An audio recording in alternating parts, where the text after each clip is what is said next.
Тук имаме много заводи, които много се затвориха и не стигаше работна ръка. Нямахме достатъчно хора да работят.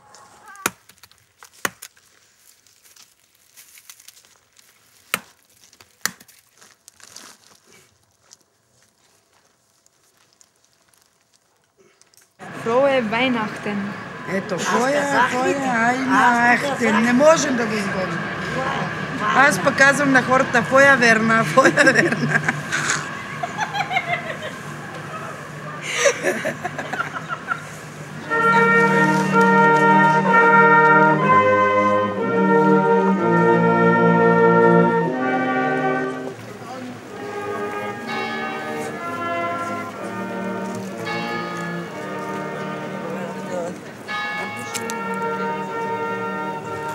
Бите мадам и моля госпожо, бите хер, моля господин.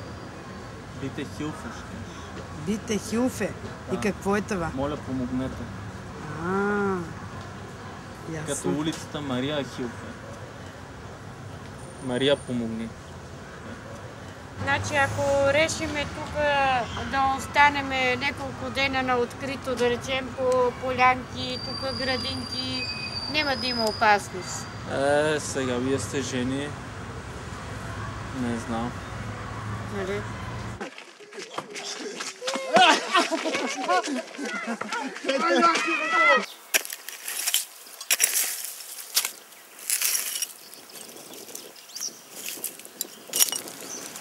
Тук по принцип е завод и свърлят такива израелски работи. Ама сега вече и тук се свършва. И тук вече няма.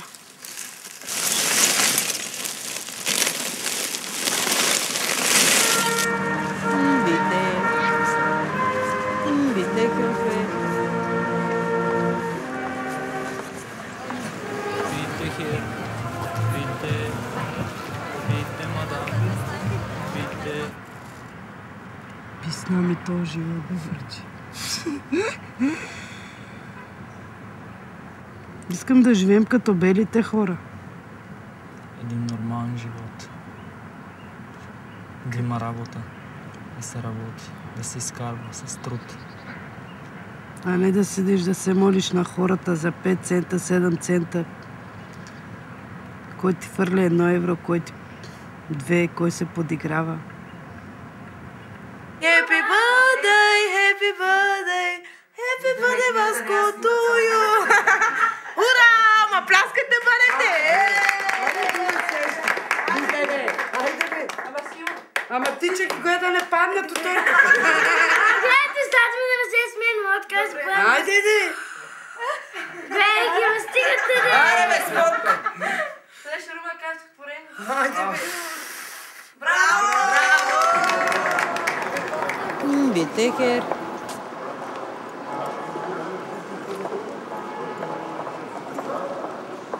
Бите хилфе, мадам. Бите хер.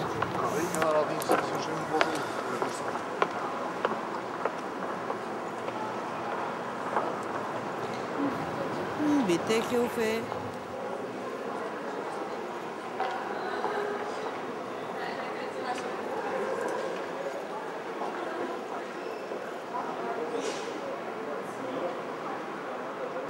Bite.